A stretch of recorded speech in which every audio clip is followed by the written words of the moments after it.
me today is Mary Engh, Director of Operations at Kaizen Coaching.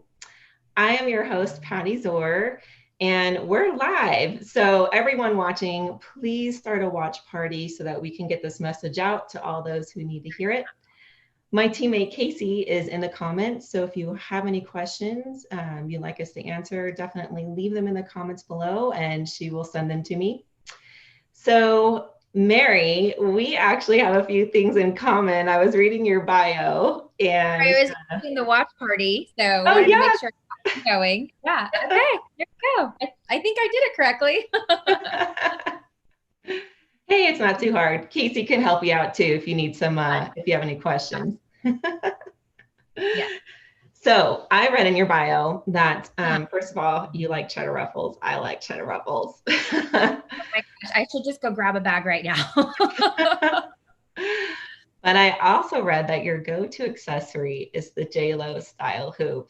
And I was a teen in the 90s and I love my hoops. Yours. Actually, I was a little tempted. I have hoops that come down to touch my shoulders. I mean, they're humongous. I'm like, I'll just keep it professional today. So you think they're ever going to go out of style? I hope they never go out of style. If they do, you and I will still be wearing it. We'll keep it in. Yeah. We'll rock Yeah. it. We'll keep the trend going. Absolutely. And trends recycle over time anyway. Like before you know it, it'll come back in style. So we'll never, it'll be in my accessory box. Oh yeah, I'm not sure about the fluorescent trend that I see it like sneaking back in. I'm not quite sure how I feel about that yet. That's for other people, but I'm just going to stick with white and black. That's what I usually do. Right. So Mary, you've had a ton of success in your career. And I was hoping that we could start off today with you just giving us a little bit of a look into your background and your work history. My work history. Okay. Let's see. Well, I did go to school for communications. So I wanted to be in anything, everything related to media, broadcast, television, radio. I mean, anything you could think of. And so I was actually working with Radio Disney. That kind of was a start to my career. And I loved it. I really did. But just the pay wasn't there. The growth opportunities weren't there. So unfortunately, you kind of just look at other opportunities. Before you know it, I was also working for the governor of Indiana. Let me tell you, that there alone was a God thing because me in politics, I don't know a single thing, and yet I got the job. Now, I can't say my position was all that that you needed to know really a lot. I was actually just a receptionist, but still, you would want someone who knew about the party and at least really supported what was going on to maybe work at the front desk. And of course, I was there to serve, but I knew nothing, and yet I got the job. So we'll just skip that. My next thing, I actually worked for a direct sales company. That was probably the bulk of my career, and that is a lot where the guts or the faith comes into play for me. It was a phenomenal experience. I was there for almost 10 years, and we can go into that a little bit more in detail later, but it's not something I ever thought I would do. When you hear direct sales, everyone has their preconceived judgments and opinions about what they think an MLM is, or it's a scam or whatever. But for me, it was a place where I grew as an individual in my entrepreneurial skills and my leadership, my people skills, and I loved it. And before you know it, it took a huge gutsy moment again to leave that career. And now I'm here with Kaizen. It has also been just fantastic. I work with some really great people. Internally, our staff is really small, but man, I just love those people so much. They are my people. And so it's been wonderful. On the side, I have a nonprofit that I do with a really great friend of mine. And then I also launched a blog with 6 of my great friends, and we write about our faith. So that's kind of all of it in a nutshell. Well, we'll be talking more about some of your passion projects in a little bit, and Casey will post links to that blog.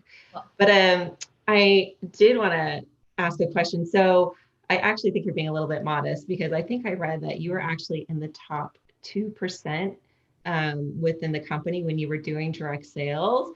And is it true that you've got a couple of pink Cadillacs? So I was in the top 2% of the company, and I also did earn cars. I actually earned a total of 7. Oh my gosh. Yeah, and I'm still not going to say the name, but I guess once you hear pink Cadillac, you kind of already know what it is. But I did, out of my 7, I did earn 2 pink Cadillacs. So you can take the cash compensation, you can take the car. It just depends on what you want. I'll actually go through the lineup. So my very first car was the Chevy Malibu. Man, I loved that car. It was wonderful. And they're not all pink Cadillacs, and they're not also all pink. They were white, black. I think they have like a Mini Cooper now, but it was the Malibu, and then I had a Ford Mustang. And man, I felt hot in that car. Let me tell you, it was like my first sports car. It was awesome. My third car, I took the cash. My fourth car was cash. The fifth was the pink Cadillac. The sixth was cash, and then the seventh was pink Cadillac. So Oh my gosh. What color was the Mustang? it was black. It was black with black leather interior with pink lights. It was Oh hot. my gosh, I love that. All right. Well, the show is called No Guts, No Glory. And so we love to hear stories from guests about a time in their careers where it took guts to make a change. So, can you tell us about a time in your career that took guts? Oh, yeah. I mean, let's just talk about direct sales. When you hear that, I don't think a lot of people assume that they're going to hit some sort of level of success to that degree where they're earning cars. That definitely was not what I was thinking. Actually, I went in just because I wanted to make a little extra money. I think most women go into it just thinking to make a little extra money. I had not really worn makeup before then. Actually, my love of false eyelashes came from working in direct sales. But I was working still at Radio Disney. That's obviously where I wanted to grow my career. And then I was working at the governor's office as well. So I was doing both. I was doing my side hustle in my direct sales. And my faith is very important to me. So when you guys talk about no guts, for me, it's like, okay, Lord, I'm coming in hard. I'm praying, I'm getting on my knees, and I'm gonna like just look to you for guidance and support and prayer and also mentorship with really great people in my life. And there was just something that kept telling me to go all in, to just trust the process. And I really equate that from my time in prayer and just really listening to what other people had to say around me. And I had some great mentors. And so that's what I did. And before I knew it, actually, I started in February, and by that next year in June, I was able to quit both jobs. I had like exceeded my income, and I had already earned my first car. And by 2 months after that, I earned my second car. So you can imagine the people when you first start direct sales. I had some friends who rolled their eyes, and I had some friends who were like, no, Mary, like you're so much better than that. You shouldn't do direct sales. You're selling lipstick. Like, what are you thinking? And I even had a family member. She does not know I know this, but if she's watching, now you do. But I actually had a family member who said to another person who basically, kind of that rumor or the gossip kind of tripled back over to me. And she said, does Mary really think she's going to earn a car? But you know what? That fueled the fire for me. And in fact, it wasn't just one, but it was 7. So I just, it was fun, but it took a lot of guts to believe that you can have a career in direct sales, that you can have freedom. You can design your own day. You can be your own boss. And it took a lot of faith. It took a lot of guts. But I believe in the process of that, I'm also able to give glory to God because of just the favor and the provision and the abundance that was provided in the process. The message that you're giving really is so powerful. And, I feel like we've definitely got to believe there's something greater out there. And I really love the message of leaning into your faith. Yeah. Um, from my own experience, there was a time where I just felt like I was really going through it career wise and considering a change. And I just didn't have a clear vision of like what to do next and Mhm. what the next phase of my work life was going to look like, or was the current phase I'm in just going to be it for the rest of my life? And it was Right. funny because I think I literally said, like, please just show me a sign. Like, I just need a sign. Like, I need something. I'm not getting it. I'm not seeing it. And I think what it was is I really just looking back, I just needed to surrender and be patient and just Yeah. keep moving forward and the answer would eventually reveal itself. And it totally did. It Yeah. did. I just had faith and had to believe. And I think surrendering was a big part of it, right? Not giving up, just Mhm. surrendering to, trying to figure out like what the future is supposed to look like or what is supposed to be or what's meant for me. Just Mhm. listening a little bit. And so yeah, I really love that message. It takes all kinds. I guess we have to reach into different tool sets, and sometimes it's finding a mentor or talking to others, but definitely, I mean, don't forget, choose faith. There are higher beings at work, and whatever it is that you believe, don't forget, it is a big universe out there, and I definitely believe in there's something else out there. It's not just us. Yeah, I know. Amen. Hallelujah. Preach it, girl. And I wanted to also tell you thank you because I know that, MGNG, you guys are talking to a lot of really great people and sharing their stories and maybe how it relates to business or just big decisions and whatnot. But anytime I get an opportunity, I really do want to share about my faith. And I was kind of nervous about that, but I appreciate you giving me the opportunity to do that in this platform. And I hope whoever's listening, it really only takes one person, but for you to know that there is a God and he does love you and he wants the best for you. He is a good father. And I grew up in a Christian home. And so I know for me, I'm used to, and I have the habit of when I approach a decision or I'm making any final decisions on what to do, for me, it starts with prayer. Like that is a weapon for me. That is a tool for me. But what you said is so real. It's like, you just have to surrender it, because even now, after 34 years of my life and growing up in the church, I ask for signs all the time. I'm like, Lord, please just give me a sign. I mean, like seriously, and that's normal. We're human, right? We want confirmation about things, but our God is good. He doesn't maybe always give it, but he does sometimes. And that's when trust and faith and guts come into play. And we just have to believe that we're going in the right direction. So yeah. Oh my gosh. Well, yes, thank you. It's definitely just a great reminder. It's easy to forget and get wrapped up, especially with everything happening. We've got pandemic, Yeah, kids are at home, families are at home. We can't leave, we can't go anywhere. Work is stressful. So it's a good reminder for sure. for sure. So you're now running a VA agency at Kaizen. Can you tell us a little bit more about that? Yeah. Well, even the story of how I came to Kaizen is pretty phenomenal. At Oh least I yeah, think it's pretty phenomenal. But let's it hear started as, yeah. So, well, first it was a 4-year decision for me to decide to leave the direct sales company that I was at. And at that time, I was kind of almost coming up to 10 years. And when you have been in something for that long and you've reached a status or a level also of comfort working from home, now to even think, oh my goodness, I need to create a resume again. Oh my gosh, I need to create a cover letter. Like, do I even remember how to write a cover letter? Um, am I okay with even thinking of the fact that I'm probably going to be working for someone again when I was working for myself for those many, for that long? Am I going to have to drive into an office every day? And, and nothing is bad about that, but you just have a level of comfort. And I was used to that. And so, of course, I was praying for a lot of different things and asking for signs, and then eventually led to Kaizen. So what was disguised as a direct sales company that then kind of propelled me into just my skills and what I learned, letting that go, taking the guts and the faith to say I'm ready for something new. And it was disguised in this company called Kaizen, and now I'm here, and I'm great. I'm so grateful for it.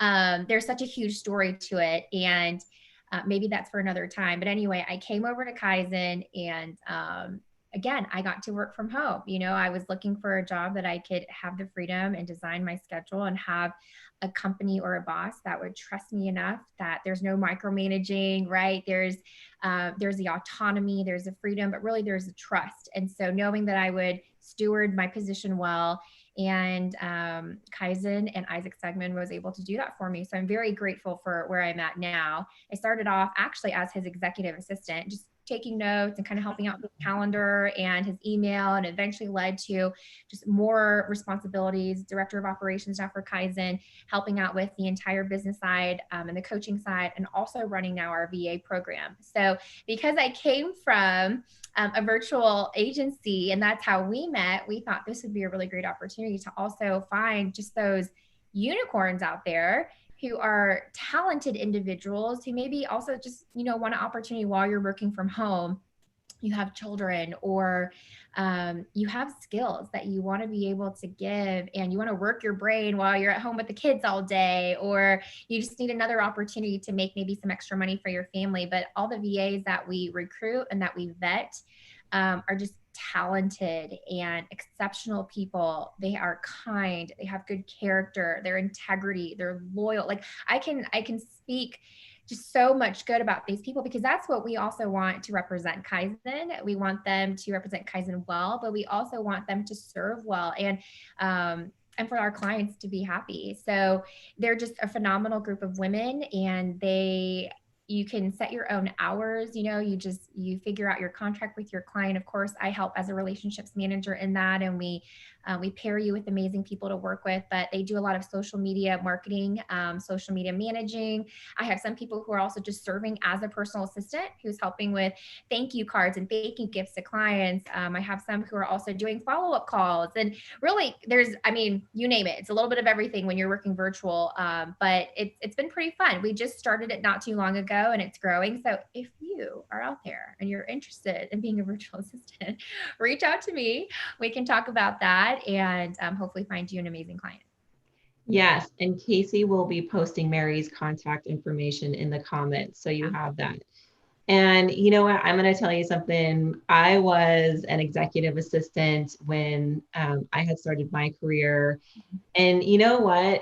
If you want something bad enough, if you're ready to make a change, and that was sort of where I was, at a certain point in my career. And the only way into the company was I had to become the executive assistant to the CEO. And what was great about it is I learned a lot about the business. I asked him, I'm like, are you willing to kind of open up your books, kind of show me some of the behind the scenes stuff, teach me along the way? And just by doing that, I learned probably some things I maybe wouldn't have had experience to, and also was able to grow within the company. So anyone just looking out there to make a change, becoming a virtual assistant can actually lead to much bigger, greater things. I mean, look at us. I believe that. Yeah, it's the foot of you get your foot in the door, and you just never know what that can evolve to. That's it, exactly. So you're also involved in another project, and it's called 8-7. And Casey will post a link to 8-7 below, but tell me a little bit about that. Oh my goodness. Okay. So my best friend and I, actually, her name is Michaela Parlett, and another just a wonderful person. I'll have to share a little bit about her, but she just launched a podcast not too long ago, and it is so good. You guys look her up, Michaela Bell. I know this is probably not what it's for. Okay. Shameless plug for my best friend, so I have to. Her podcast is fantastic. Michaela, it's called A Table for Two. A Table for Two with Michaela. Anyway, we actually met in the direct sales company that we were working in, and we were Facebook friends. So she was also a part of the top 2% of the company. And once you kind of hit that level, we're like all Facebook friends. And so we knew each other through pictures. We would like pictures, we would comment. And the way that we would interact with each other, we kind of knew we were like kindred spirits. And so finally, one day on 8-7, actually on August 7th, 4 years ago, she reached out to me through an app called Marco Polo. Yeah. And was like, hey, we're Facebook friends. I think it's about time that we actually become friends. Let's become accountability partners together for our business. And I was like, this is fantastic. This is great. And so we started off as daily accountability partners for business that eventually turned into us talking about life and then doing life together. And she's also a Christian. So then before you know it, we were praying together. We were fasting together. I mean, we were literally doing life together, and it wasn't just business anymore. And through our conversations, through what we were learning about our friendship, we just thought that there was something so unique about what we had. And we couldn't believe that it went from, I think we were friends on Facebook for like 4 years before we actually communicated and took it to the actual friend level. And through that, it turned into 8-7. I think one day we were on the phone. I'm like, man, I would just like, we should just go on a trip together. I would love to go on a girls trip together. And it just turned into 8-7, the rest of it. And so we realized that women seek like really deep, intimate connection and friendships. I think that there is such a a lot of surface level relationships happening. Mhm. And I think also women, they want friendships, but I think people become jaded after a while and like, oh, well, she didn't do this, or I didn't do that for her, or she didn't reciprocate something. And before you know it, you use the excuse, maybe we're just not meant to be friends, or maybe she wasn't the good friend that I thought she was. When really it means, how can you learn from it? How can you go deeper in conversation? What can you guys do to make this better? You don't always have to dispose friendships so easily. And so we want women to get hot. We say that HOT stands for humble, open, transparent. There's a Oh, level of like humility that I think women are missing these days, because I know I am not perfect. I am not the perfect friend, but I have to be humble enough to say I was wrong and I'm at fault, and tell me how to be a better friend to you. So we want the humility part. We want the openness. Openness is communication. Like everything can be fixed with a little bit of communication. And then transparency is being willing to really share and be vulnerable about what's going on in your life and take it to that deeper level. With that transparency, I always say for friendships too, like we want a level of intimacy. I don't think that's very common anymore in friendships. We'll get a glass of wine and maybe we'll watch chick flicks or whatever. This is us. And then that's it. And we might talk about boys or what's going on in fashion, but like, let's go deep. Like, let's have intimacy. And intimacy is like into me, you see. And I don't think I a lot love of that. people can actually say that to each other. Like, if you really look at your circle, how many of them do you really know what's going on in their life? How many of them are you like really going through the trenches with them and you're just choosing to do that? So yeah, we're just very passionate about friendships and relationships. But all because it's the foundation again is because, the biblical foundation that God created us for relationships. Now, I saw that you, if it were a regular year, that you Yeah, do host live events for 8-7. Are yeah. you doing any virtual events this year? No, we're not. We're not. Actually, we just know that our strengths are in live events. Yeah. We know how to throw a party. We know how to host an event. And we had some really great ones so far. And we can't wait. We can't wait to actually like hug people, like to Yeah. people. I'm so grateful for the, virtual technology and everything that Facebook and Instagram, Zoom is able to give us, but everything is live. Of course, this year is canceled. But we can't wait until we can start flying again. And when that is the case, then follow 8-7. We'll let you know when the next trip is. And the trip is like an adult luxury, Oh my mature gosh. version, a sophisticated version of a summer camp, but for adults, where all you do is buy your ticket, you get there, and everything is taken care of for you. The food, the excursions, downtime, everything you can think of, because we want you to be able to disconnect so that you can reconnect. So yeah, we're excited to be able to get together with people again. Well, I cannot wait to join that. Is it open for the public? Is there an application to sign up, or how does that process work? So you can just subscribe. You can just go to 87.co, spelled out the word 87.co, and you can subscribe. And once we start opening things up again, we will send out an email to let you know. Oh, that's excellent. And Michaela, if you're listening or if you're watching, I'd love to have Yeah, you on right. the No Guts, No Glory series and hear your story. Oh my gosh. You would be Um, perfect for this. Yes, I'll actually send you information. Yeah. yes, I would love that. So finally, I do want to talk about your latest passion project. I can't believe all these things that you're doing. I mean, this is just amazing. So exceedingly abundantly, I think, is this something new that you started? And again, Casey will post the link in the comments below. But yeah, let's hear a little bit about exceedingly abundantly.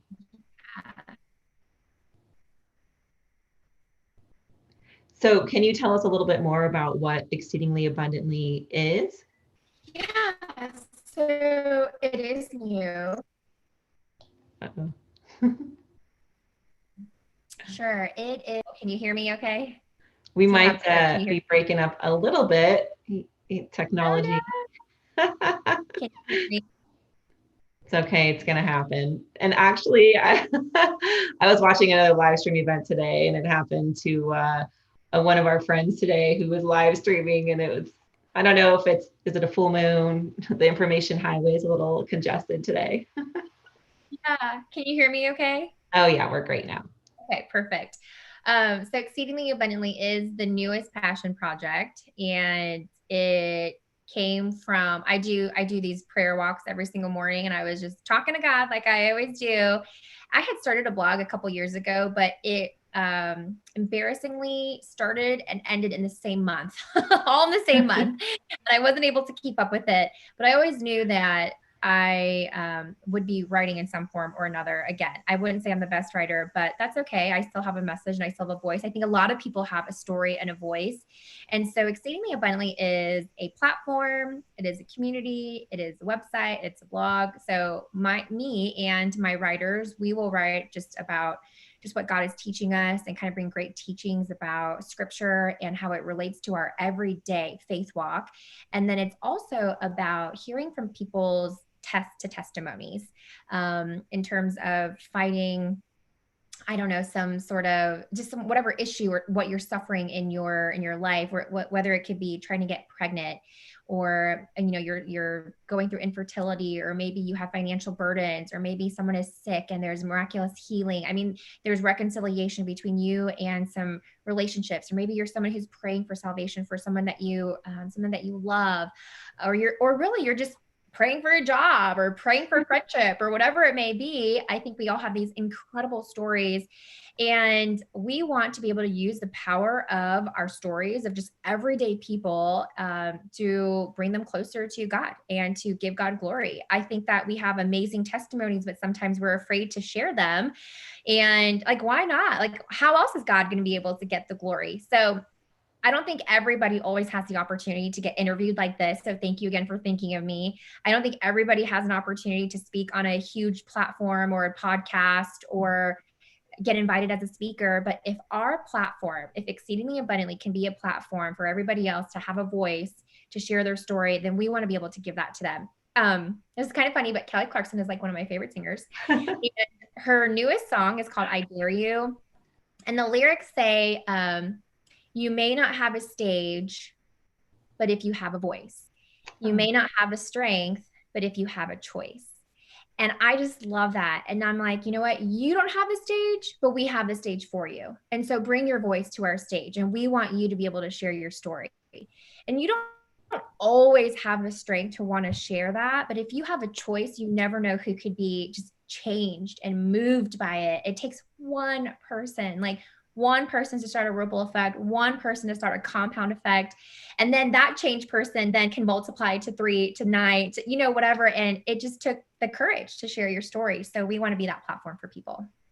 Oh my gosh, I love that so much. I just love the idea too behind like the ripple effect. It's so true. And it's just one small little change or one small little act of kindness, whatever it might be, even if it's just words, right? Or a text, or it doesn't have to be some gift or a free copy or whatever it is. It really could just be a simple text of, love and encouragement, and then it gets passed along.